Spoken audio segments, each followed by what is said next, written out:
Dibiayai Rp152 miliar, pusat komando IKN mulai dibangun.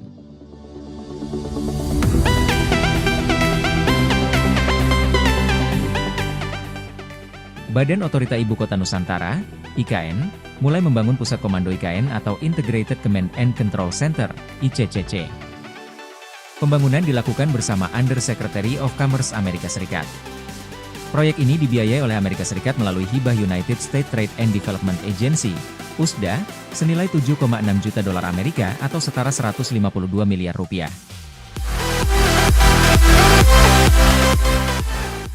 Proyek pembangunan ICCC tahap kedua ini merupakan bentuk pilot teknologi dari 8 perusahaan global asal Amerika Serikat yaitu Amazon Web Services, Autodesk, Cisco, Esri, IBM, Honeywell, MMCG, serta Motorola dalam mengimplementasikan teknologi kota cerdas di IKN. Deputi Bidang Transformasi Hijau dan Digital Otorita IKN, Muhammad Ali Brawi mengatakan pembangunan ICCC di IKN ini diharapkan mampu memajukan pengetahuan dan teknologi di bidang kota cerdas. Sebagai kota global, kami beraspirasi untuk mengundang partisipasi internasional untuk turut berpartisipasi dalam pembangunan IKN, ujarnya dalam keterangan resmi, Sabtu, 23 November 2024. Undersecretary of Commerce for International Trade, Marissa Lago menyatakan dukungan ini merupakan bentuk komitmen pemerintah Amerika Serikat dalam mendukung pembangunan Ibu Kota Nusantara dan hubungan erat antara kedua negara. Dukungan pada proyek ini merupakan hibah USDA terbesar dengan nilai dan partisipan perusahaan terbesar. Nusantara bukan hanya ibu kota, melainkan simbol pertumbuhan dan keberlanjutan di Indonesia, ditambah Lago.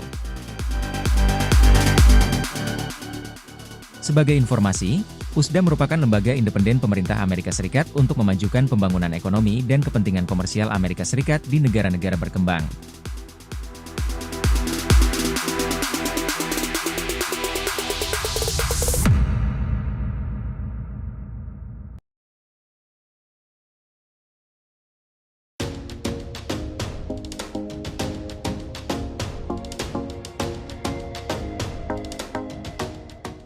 Otoritas sebut IKN terima kunjungan wisatawan hingga 5.000 per hari.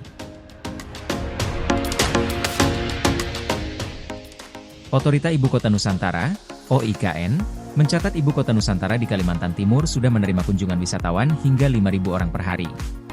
Saat ini, IKN sudah bisa dikunjungi, kemudian pengunjung sampai saat ini ada sekitar 3.000 sampai 5.000 pengunjung setiap harinya, ujar Direktur Investasi dan Kemudahan Berusaha OIKN Lazuardi Nasution dalam acara ESG Symposium 2024 di Jakarta, Selasa. Dirinya menyatakan saat ini wilayah IKN bisa diperuntukkan menjadi objek wisata, sehingga pihaknya bakal melayani para pengunjung yang datang ke Ibu Kota Baru Indonesia di Kalimantan Timur tersebut. Kami rasa IKN sekarang menjadi salah satu destinasi objek wisata juga, dan tentu saja kami harus melayani Bapak dan Ibu apabila nanti ingin berkunjung ke IKN, ujarnya. Lebih lanjut, guna memudahkan akses kunjungan, pihaknya tengah mengupayakan untuk menyelesaikan pembangunan jalan tol akses ke IKN, sehingga bisa memangkas waktu perjalanan dari Balikpapan yang sebelumnya ditempuh selama 2,5 jam menjadi 45-50 menit. Mudah-mudahan pada bulan Desember bisa selesai. Dengan adanya jalan tol yang baru diharapkan IKN bisa ditempuh dalam waktu dari Balikpapan ke IKN sekitar 45-50 menit, jika dia. Sementara itu, untuk akses tol Pulau Balang masih menggunakan skema buka dan tutup tergantung dari kebutuhan, serta kedatangan tamu-tamu ke IKN. Sebelumnya, Presiden Prabowo Subianto memiliki fokus pembangunan Ibu Kota Nusantara, IKN, menjadi pusat pemerintahan politik dalam periode 4 hingga 5 tahun ke depan. Pesan itu disampaikan Menteri Koordinator Bidang Infrastruktur dan Pembangunan Kewilayahan Agus Harimurti Yudhoyono, AHY, usai melakukan pertemuan dengan Presiden Prabowo di Istana Kepresidenan, Jakarta, Kamis, 7 November 2024. Menurut AHY, dalam pertemuan itu Presiden Prabowo secara khusus mengingatkan dirinya bahwa pembangunan IKN harus difokuskan sebagai salah satu prioritas infrastruktur penting bagi berjalannya pemerintahan.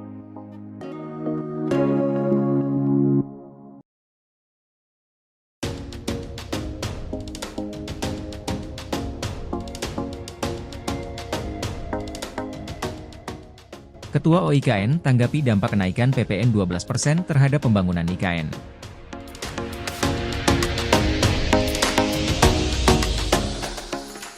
Kenaikan tarif pajak pertambahan nilai, PPN, menjadi 12% atau naik 1% dari sebelumnya, diperkirakan akan berdampak terhadap biaya proyek-proyek pembangunan infrastruktur.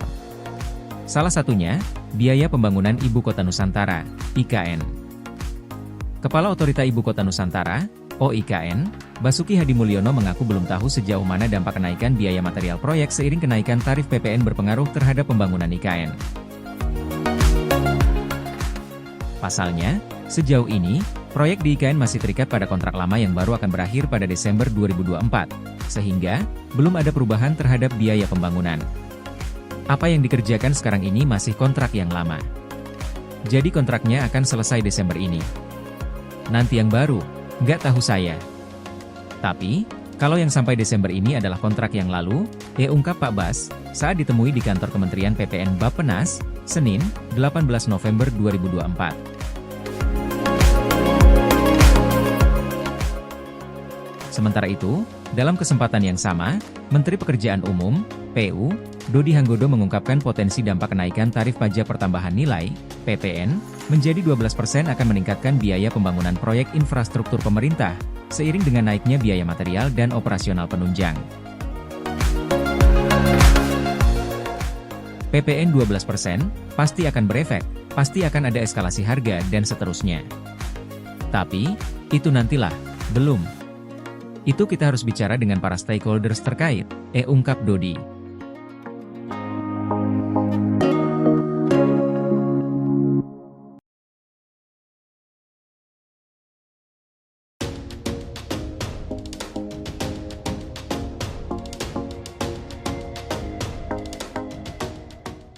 Tram otonom di IKN bakal dikembalikan ke Cina.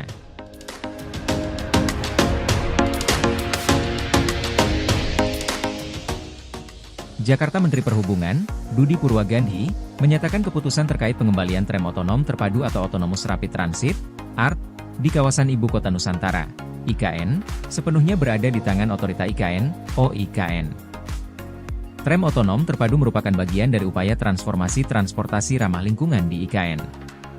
Namun, hingga kini, sistem tersebut belum memenuhi persyaratan untuk dioperasikan sebagai angkutan umum.